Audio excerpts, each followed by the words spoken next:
الرحمن الرحیم السلام علیکم سامعین، سنو ایف ایم 89.4 مظفرآباد کے اسٹوڈیوز میں پروگرام کشمیر فورم لے کر تعظیم یاسین حاضر خدمت ہے، اور آج ہم آپ کو اپنے پروگرام کا پہلے تعارف کرواتے چلیں کہ آج کا ہمارا خصوصی پروگرام جو ہے وہ آزاد کشمیر حکومت کے یوم تاسیس کے موقع پر جس طرح ہمارے آج دن بھر ہمارے پروگرام بھی ہوئے اس حوالے سے کہ کل جو ہے یوم تاسیس آزاد ریاست جموں کشمیر آزاد حکومت ریاست جموں کشمیر کا جو یوم تاسیس منایا جا رہا ہے، اس حوالے سے گفتگو پہلے بھی ہوئی اور آج بھی ہمارا یہ خاص پروگرام جو ہے وہ اسی حوالے سے ہے کہ یوم تاسیس آزاد کشمیر کا جو منایا جا رہا ہے اس حوالے سے۔ تو آج ہمارے ساتھ جو مہمان شخصیت موجود ہیں، سب سے پہلے میں ان کا تعارف کرواتا چلوں کہ ہمارے ساتھ جو ہے موجود ہوں گے زاہد صفی صاحب، جو جن کا تعلق جو ہے آل پارٹی حریت کانفرنس سے ہے، اور وہ کافی عرصے سے جو ہے آزادی کی تحریک میں مختلف ادوار میں مختلف ذمہ داریاں ادا کر چکے ہیں، آج بھی بڑے متحرک ہیں۔ آج ہم نے مدعو کیا ہے۔ سب سے پہلے خوش آمدید کہتے ہیں جی زاہد صاحب، آپ کو کیسے ہمارے ریڈیو میں آپ تشریف لائے اپنی مصروفیات کے باوجود۔ تو آپ سے ہی گفتگو کا آغاز کرتے ہیں۔ زاہد صاحب، یوم تاسیس منایا جا رہا ہے، سب سے پہلے تو میں اسی سے اپنی گفتگو کا آغاز کرتے ہیں۔ یوم تاسیس جو ہے آزاد حکومت کا ہر سال جو ہے 24 اکتوبر کو منایا جاتا ہے، اور بنیادی طور کے اوپر جو ہے وہ آزاد کشمیر حکومت جو ہے جب قائم ہوئی تھی تو اس کا جو مقصد تھا وہ یہی تھا کہ یہ آزادی کا بیس کیمپ ہوگا، اور یہاں کے لوگوں نے ڈوگرا سامراج کے خلاف جہاد کر کے یہ علاقہ آزاد کرایا جسے آزاد کشمیر کے نام سے جانا جاتا ہے۔ اور اس وقت یہ اس کے مقاصد کا تعین یہی ہوا تھا کہ یہ بیس کیمپ کا کردار ادا کرے گا، باقی ریاست کی آزادی تک یہ بیس کیمپ کا کردار ادا کرتا رہے گا، اور اسی حوالے سے یوم تاسیس بھی منایا جاتا ہے، اور اس عزم کی تجدید کی جاتی ہے کہ جو 1947 میں یہاں کے لوگوں نے جدوجہد کر کے اس حصے کو آزاد کرایا تھا، تو وہ عزم یہی تھا کہ جو مقبوضہ علاقہ ہے بھارت کے زیر قبضہ، اس کی آزادی تک جو ہے جدوجہد جو ہے وہ جاری رہے گی۔ تو زاہد صاحب، سب سے پہلے تو میں آپ سے شروع کروں گا، پوچھنا چاہوں گا کہ یوم تاسیس تو آزاد کشمیر کا منایا جاتا ہے، لیکن اس کے ساتھ ساتھ ظاہر ہے آپ کا ایک تعلق بڑا مقبوضہ کشمیر سے ہے، وہاں کی جدوجہد سے بھی ہے، تو کس طرح سے دیکھتے ہیں یوم تاسیس کے حوالے سے؟ سب سے پہلے تو میں آپ کو یہ کہنا چاہوں گا آج کا جو حالات ہیں مقبوضہ کشمیر میں اور آزاد کشمیر کا یوم تاسیس۔ جی، پہلے تو میں آپ کا شکر گزار ہوں کہ آپ نے مجھے مدعو کیا ایک اہم موقع پہ۔ ہم خراج عقیدت پیش کرتے ہیں ان لوگوں کو جنہوں نے مہاراجہ کے خلاف، اس ڈوگرا سامراج کے خلاف جدوجہد کی۔ ہم عقیدت کا اظہار کرتے ہیں ان لوگوں سے، وہ تحسین کے مبارک ہیں ان غازیوں سے ہم عقیدت کا مظاہرہ کرتے ہیں۔ ہم عقیدت کا مظاہرہ کرتے ہیں ان کے گھرانوں سے جنہوں نے اپنے بچے اس وقت دیے، جو ڈوگرا سامراج کے خلاف اس وقت نکلے، جدوجہد کی، اور اس جدوجہد کے نتیجے میں آزاد خطہ آزاد ہوا۔ اس کے بعد مقبوضہ کشمیر کی تحریک، جو اس وقت جن لوگوں نے اس وقت عزم کیا، ہمت کی، حوصلہ کیا، اس ڈوگرا سامراج کے خلاف نکلے اور یہ خطہ آزاد کروایا، یہاں اس وقت پھر ایک حکومت بنی، آزاد ریاست جموں و کشمیر کی حکومت، جس کا مقصد تھا جو ریاست، جو آپ نے اپنے انٹرو میں کہا، جو باقی ریاست ہے، اس ریاست جو غلام ہے، جس پہ ہندوستان نے قبضہ کیا، اس کو آزاد کرانے کی کوششیں اور کاوشیں۔ تو یہ جو آنے والا 27 بھی اسی سلسلے میں ہے، جب 27 اکتوبر کو 1947 کو ہندوستان نے اپنی فوجیں شب خون مارا، قبضہ کیا مقبوضہ کشمیر پر۔ مقبوضہ کشمیر کے لوگ تب سے لے کر آج تک اس کے خلاف، اس قبضے کے خلاف ریزسٹنس میں ہے، جدوجہد میں ہے۔ لاکھوں انسانوں کا قتل ہندوستان نے وہاں پہ کیا۔ اس قبضے کو دوام بخشنے کے لیے اس کو برقرار رکھنے کے لیے ہندوستان نے وہاں انسانیت کا خون بہایا. وہاں پہ ہزاروں کی تعداد میں لوگوں کو گرفتار کیا گیا اور مختلف ٹارچر سیلوں میں، مختلف تہذیب خانوں میں، مختلف جیل خانوں میں پہنچایا گیا. بہت سارے لوگوں کو وہاں بینائی چھینی گئی، آنکھیں چھینی گئی. وہاں پہ ہمارے قائدین کو، چاہے مقبول بٹ ہوں یا چاہے افضل گورو ہوں یا چاہے سید علی گیلانی نظر بندی کے دوران، اسی طرح محمد اشرف خان نظر بندی کے دوران جیل میں ان کو شہید کیا گیا. پہلے ان کے بیٹے کو، پھر ان کو شہید کیا گیا. اس قبضے کو ہندوستان دوام بخشنے کے لیے وہ ایسا کوئی ظلم نہیں ہے جو اس نے نہ کیا ہو. وہاں پہ انسانیت کا، جس طرح میں نے کہا، خون بہایا گیا. اس وقت بھی ہزاروں کی تعداد میں لوگ بند ہے، مقید ہے، تہاڑ میں ہے، جودھ پور میں ہے، سری نگر سینٹرل جیل میں ہے، مختلف ٹارچر سیلوں میں ہے. اس قبضے کو دوام بخشنے کے لیے، اس کو برقرار رکھنے کے لیے ہندوستان نے یہ ظلم، جبر، تشدد، لوگوں کی آنکھیں، لوگوں کی بینائی، حتیٰ کہ خواتین کی آبرو، چار دیواری تک کو پامال کیا. لیکن کشمیری قوم اس وقت حوصلے کے ساتھ، ہمت کے ساتھ، استقامت کے ساتھ ڈٹے ہوئے ہیں اس بربریت کے خلاف، اس قبضے کے خلاف. تو یہ جو خون وہاں پہ لوگوں نے دیا، یہ جو جدوجہد وہاں پہ حق خود ارادت کی، حالانکہ ہم جو جدوجہد وہاں پہ کر رہے ہیں وہ یونائٹڈ نیشنز کے چارٹر کے مطابق پر وہاں پہ جو جدوجہد وہاں پہ ہو رہی ہے حق خود ارادت کی. ہم کوئی ہندوستان کا، ان کا کوئی انگ نہیں مانگ رہے. ہم بنگلور کی، ہم دہلی کی، ہم مدراس کی، ہم بمبئی کی، ہم کلکتہ کی بات نہیں کر رہے ہیں. ہم جموں کشمیر کی بات کر رہے ہیں. جموں کشمیر ڈسپیوٹڈ ہے. 18 سے زیادہ قراردادیں ہیں جو یونائٹڈ نیشنز کی، جس پہ ہندوستان کے دستخط ہے، پاکستان کے دستخط ہے اور یونائٹڈ نیشنز کے دستخط ہے. تو ہم چاہتے ہیں، اور اسی طرح آنجانی نہرو سری نگر کے لال چوک میں ہم سے، کشمیریوں سے، انہوں نے یہ وعدہ کیا کہ یہاں پہ پلبسٹ ہوگا. ہم چاہتے ہیں کہ ہندوستان اس وعدے کی وفا کرے. ہم چاہتے ہیں یونائٹڈ نیشنز سامنے آ جائیں، گونگا نہ بنے، بہرا نہ بنے، اندھا نہ بنے، بلکہ وہ اپنا کردار، اپنا رول ادا کرے. تو 1947 سے لے کر یہ جدوجہد آج بھی جاری ہے. اس میں لاکھوں انسانوں نے خون دیا ہے اور ہمیں یقین ہے. دیکھیں، اب پہلے تو ہندوستان اس لباس میں تھا، سیکولر لباس میں تھا. اب وہ لباس ان کا اتر چکا ہے. اب وہ ہندوتوا کے لباس میں ہے.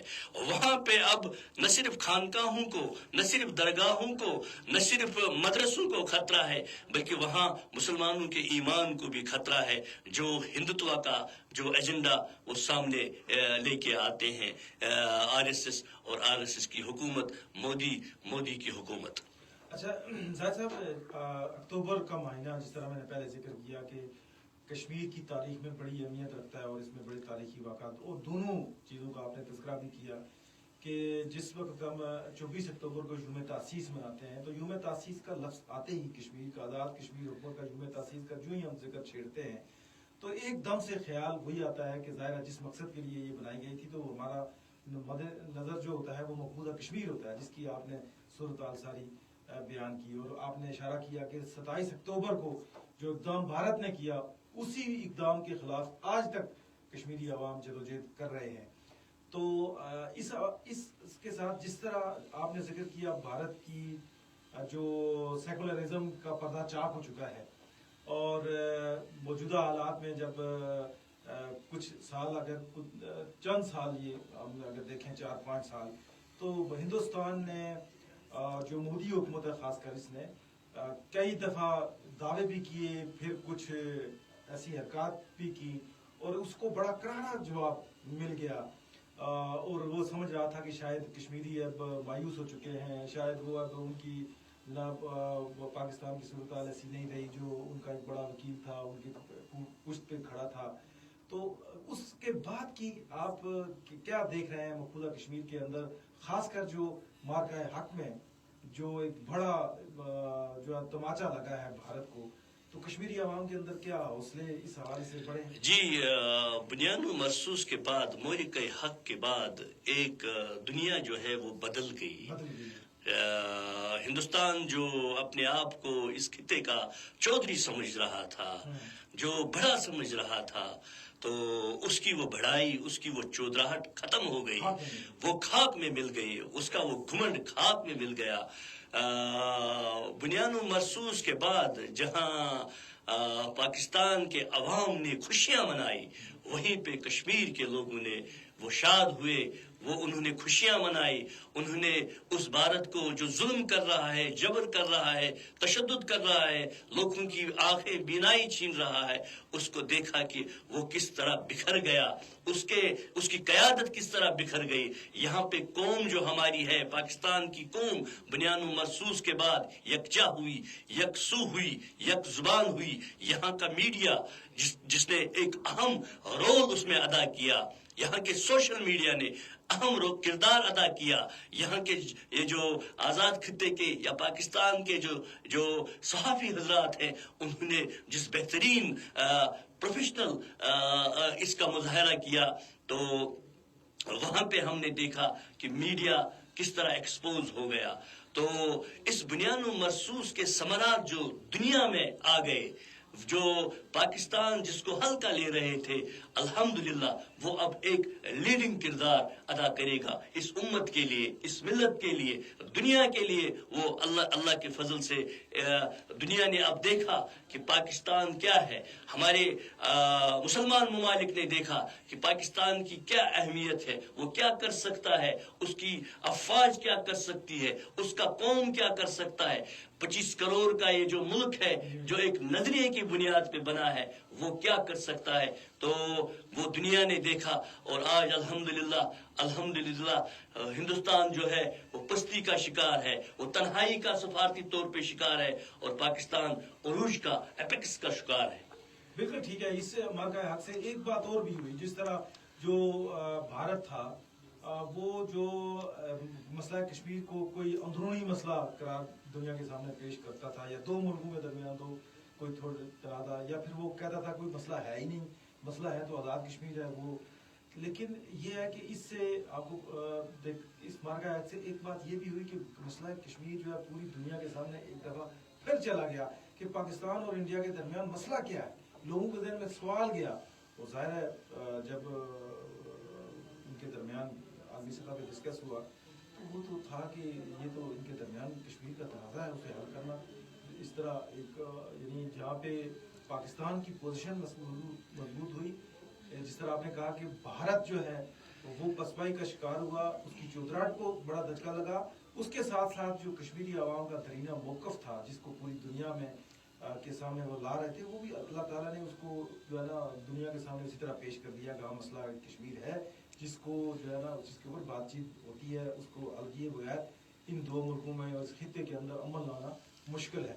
پچھلے عرصے میں سفیر صاحب بھی باہر کا دورہ کر کے آئے ہیں، آل پارٹی کانفرنس آزاد کشمیر شاہ کے وہ کنوینر بھی ہیں. تو کیا تفصیلات تھیں؟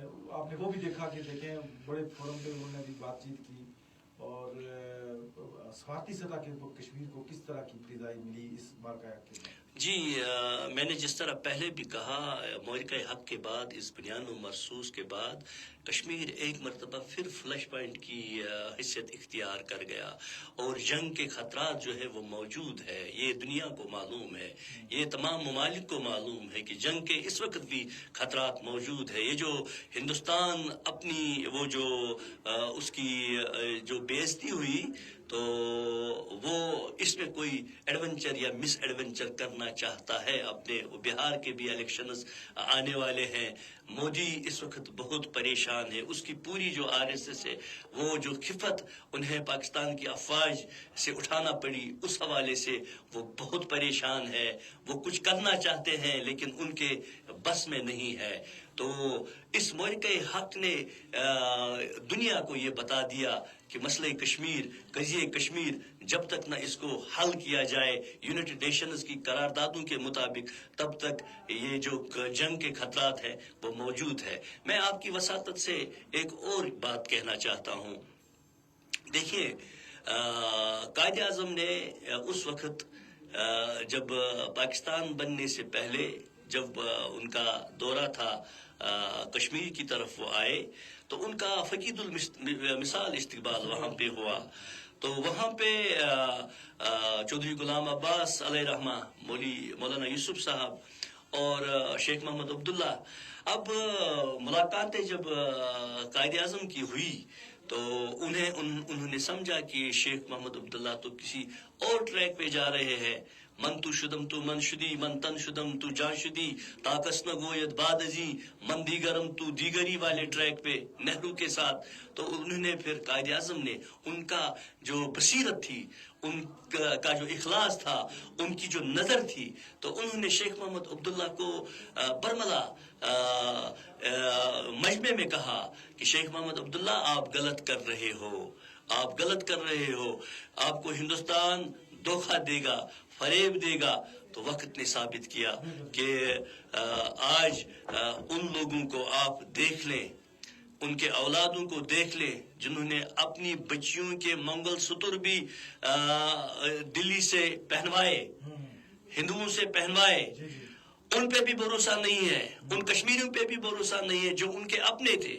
370 کے بعد 35A کے خاتمے کے بعد آپ نے دیکھا ہوگا کہ ان کو بھی کس طرح وہاں پہ بند رکھا گیا، تو ان کی بھی کوئی حیثیت وہاں پہ نہیں ہے. تو میں یہ کہنا چاہتا ہوں کہ قائد اعظم کی سوچ، قائد اعظم کا پاکستان وہ کتنی بڑی نعمت تھی مسلمانوں کے لیے، کتنی بڑی نعمت ہے مسلمانوں کے لیے. یہ جو ہم اس وقت غلامی میں ہے، یہ ہم جانتے ہیں، یہ ہم سمجھتے ہیں. تو کہنا یہ ہے کہ پاکستان اللہ کی طرف سے ایک بہت بڑی نعمت ہے، اس کی ہمیں قدر کرنی چاہیے. اچھا زاہد صاحب، ہمارے پروگرام کا وقت بھی کافی مختصر ہوتا ہے، باتیں آپ نے بڑی تفصیل سے بیان کر دی، یوم تاسیس کا ہم نے ذکر کیا. میں چاہوں گا کہ آزاد کشمیر کے لوگوں کو جو یوم تاسیس منا رہے ہیں آزاد حکومت کا، اس موقع کے اوپر مقبوضہ کشمیر کے لوگوں کی طرف سے آپ کیا پیغام دینا چاہیں گے؟ جی، ہم آزاد خطے کے لوگوں نے پہلے بھی قربانیاں دی جس کا ہم اظہار بار بار کر رہے ہیں. آزاد خطے کے نوجوان وہاں پہ دفن ہیں مختلف جگہوں پہ، جو ہمارے ساتھ وہاں پہ اس جدوجہد میں شامل ہیں. ابھی ہم نے ہندوستان سے آزادی حاصل نہیں کی. ہم ان نوجوانوں کو، جو نوجوان یہاں پہ ہے، ہم ان کو کہنا چاہتے ہیں کہ ہم نے ہندوستان کے اصل روپ کو، خوفناک چہرے کو دیکھ لیا ہے. وہ دھوکہ ہے، فریب ہے، فراڈ ہے. تو آپ سے ہماری گزارش ہے کہ آپ یہ جو ہماری جدوجہد ہے، اس جدوجہد میں پہلے کی طرح آپ حصہ لے لیں، اور اس جدوجہد میں جہاں کہیں پہ بھی آپ ہیں، چاہے آپ یہ جو ہاتھ میں آپ کے فون ہے اس کے ذریعے سے یہ جو ہندوستان مظالم کر رہا ہے وہ آپ دنیا تک پہنچائیں، وہاں کی صورتحال جو ہے وہ آپ دنیا تک پہنچائیں. وہاں کے جو ہاف ویڈوز ہے جن کو پتہ ہی نہیں ہے کہ ان کے پیارے زندہ ہے یا کسی گمنام قبرستان میں آباد ہے، ہاف ویڈوز ہم ان کو کہتے ہیں، خواتین ہے وہ، تو ان کے بارے میں لکھیں، ان کے بارے میں لوگوں کو آگاہ کریں. وہاں جتنی شہادتیں ہوئی، لیڈرشپ ہماری سید علی گیلانی علیہ رحمہ نظر بندی کے دوران شہید کیے گئے، مقبول بٹ اس وقت بھی پوری کی پوری ہماری، یاسین ملک، شبیر احمد شاہ، مسرت عالم بٹ، امیر حمزہ، بہت سارے لوگ، آسیہ اندرابی، فہمیدہ صوفی، ناہید نسرین، وہ اس وقت سال سے گرفتار ہے. تو آزاد خطے کے لوگوں سے جنہوں نے پہلے بھی قربانی دی، اب بھی وہ اس مومنٹ کو، اس تحریک کو اپنی تحریک سمجھ کے جدوجہد میں اپنا بھرپور کردار ادا کرے. بہت شکریہ زاہد صفی صاحب، آپ ہمارے اسٹوڈیو میں تشریف لائے. سامعین، ہمارے پروگرام جاری رہے گا لیکن سوشل میڈیا کے ناظرین سے ہم یہاں پر لیں گے اجازت، اور ہمارے جو باقیہ پروگرام کا حصہ ہے ریڈیو کی فریکوینسی پہ جاری رہے گا.